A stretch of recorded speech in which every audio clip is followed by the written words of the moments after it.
Als Wolfgang Bayer Ende der 90er Jahre als Deutschlehrer nach Charkiw ging, hat er sich nicht nur in das Land, sondern auch in Olja verliebt. Und er hätte nie gedacht, dass seine Verwandtschaft mal von einem Krieg bedroht werden würde. Mit ihren 4 Kindern leben die Bayers mittlerweile in Nürnberg. Wir waren paralysiert die erste Woche, wir konnten nichts tun. Und dann haben wir irgendwann den Entschluss gefasst und gesagt, jetzt packen wir es an. Haben auch eigentlich die Familie überzeugt, dass sie gehen, weil die haben erst eine Woche gezögert. Aber als dann die Bomben, die Raketen in den Nebenhäusern eingeschlagen sind, haben sie dann verstanden, wir müssen hier weg. Die Ukraine war die zweite Heimat für den gebürtigen Kronacher geworden. Viele Urlaube hat die Familie in der Ostukraine verbracht. Auch die gemeinsamen Kinder sind in beiden Kulturen daheim. Die Millionenstadt Charkiw liegt nur etwa 30 Kilometer von der russischen Grenze entfernt. Für uns war halt wichtig, dass die Familie da ist. Und das ist Gott sei Dank, bis auf die beiden Männer, die nicht raus dürfen, hat es ja Gott sei Dank geklappt. Genau. Auch Mascha und Tochter Polina sind aus Charkiw nach Nürnberg geflohen. Mascha ist Oljas Cousine. Die beiden sind sich seit Kindertagen nah. Früher war sie öfters zu Besuch hier. Denkt sie oft an daheim? Ich habe nicht so viel Kraft, immer daran zu denken. Aber natürlich, da ist jetzt mein Mann, mein Vater. Mein Leben ist ja noch da. Sie versucht jetzt die Zeit womöglich gut sozusagen einzurichten und gut zu verbringen. Maschas Mutter Viktoria und ihre 86-jährige Oma Alla. Sie haben eine knapp 2.500 Kilometer lange Fahrt auf sich genommen. Auch Oljas Mutter Lena ist froh, jetzt hier zu sein.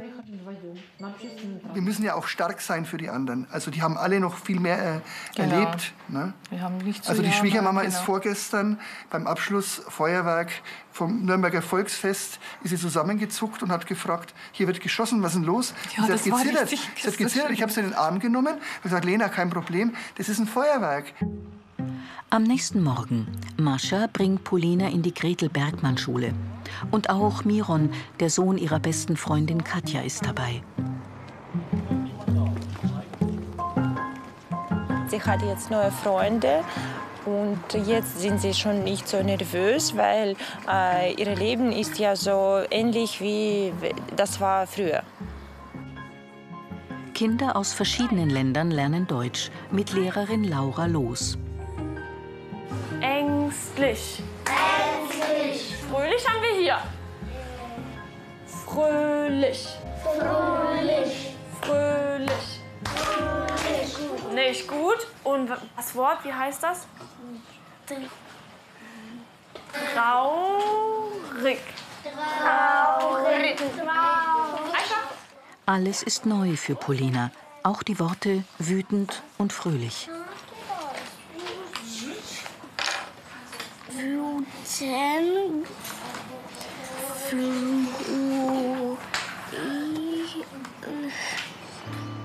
Jetzt, wo Polina größer ist, wollte Mascha eigentlich promovieren. Sie hat Schulpädagogik studiert. Doch nun ist alles anders. Auch für ihren Mann Serjoja, der Geschäftsführer im familiären landwirtschaftlichen Großbetrieb ist. Ihnen ging es gut in Charkiw. Nur wenige Erinnerungen ans alte Leben hat sie dabei. Früher kann ich diese Fotos überhaupt nicht ansehen. Dann beginne ich zu weinen. Und jetzt habe ich meinem Mann gesagt, schick mir bitte unsere Fotoalbums, weil vielleicht gehe ich nie in die Ukraine und dann habe ich schon irgendwelche Erinnerungen von meinem vorigen Leben. Jetzt hilft sie im Schulamt Nürnberg mit. Viele ukrainische Kinder haben noch Online-Unterricht, möchten aber auch hier eine Schule besuchen. Mascha übersetzt und gibt den Müttern erste Orientierung. Hier im Schulamt wird geschaut, wo man sie am besten unterbringen kann.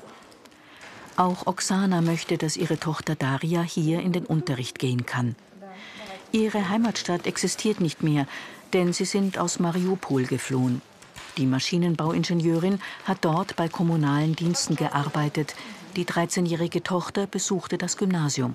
Verfolgt Oksana, was gerade dort passiert? Nein, ich kann das nicht. Auch wenn es interessant wäre, Nachrichten aus der Ukraine zu erfahren, aus Mariupol. Nein, ich kann das nicht.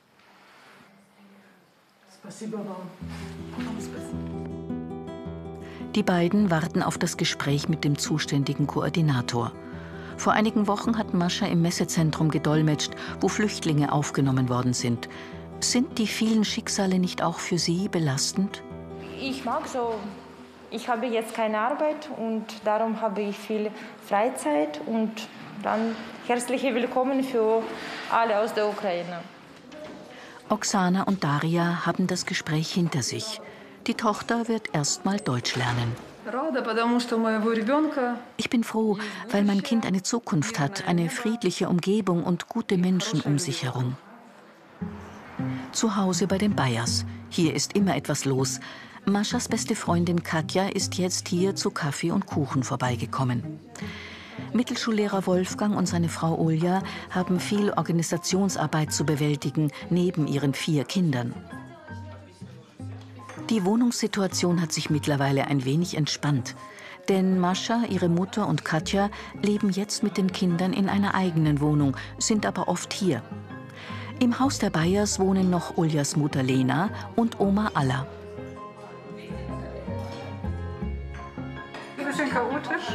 Bei uns ist immer so. Das ist Dauerzustand. Jetzt Moment, jetzt fehlen ja noch 2 Kinder. Jetzt fehlen noch die Polina und Miron. Dann wird es noch voller. Die Flucht war schwierig, auch weil Straßenschilder aus kriegstaktischen Gründen falsch aufgestellt waren. Gut, dass Oljas Bruder Dima geholfen hat. Der Ingenieur lebt schon länger hier. Ich war sozusagen Backoffice, Stabquartier, ja, von der Evakuierung. Von hier aus, ja genau. Ich saß da mehrere Tage am PC, fast immer. Gott sei Dank, Internet hat funktioniert in der Ukraine und man hatte Verbindung und man konnte über Application Standort durchgeben lassen und sehen, wo die sich befinden. Wenn die grundlegenden Sachen, sage ich mal so, geregelt sind, wie Unterkunft, Verpflegung, fangen halt wirklich die Alltagsprobleme an. Also zum Beispiel irgendwie, wer bringt mich zum Arzt? Ich verstehe das nicht. Dann müssen wir das mit unserem Alltag irgendwie dann vereinbaren, dass man auch das Ganze arrangiert. Das sind halt so Probleme und halt zwischenmenschliche. Der will nicht mit dem oder manchmal sind sie auch gereizt oder verärgert. Wenn ich zum Beispiel sage, ich habe das und das Problem, dann heißt es ja, dein Problem ist ja nichts im Vergleich zu unserem. Sophia, Tochter von Wolfgang und Olja, bringt Polina und Miron nach Hause. Die Tochter war auch der Grund, warum Mascha ziemlich schnell die Ukraine verlassen hat. Gott sei Dank, dass wir hier sind. Dass sie sieht diese schreckliche Situation nicht. Denn jeden Tag denke ich so. Jeden Tag ruft Mascha auch Ehemann Serjoja an. Привет.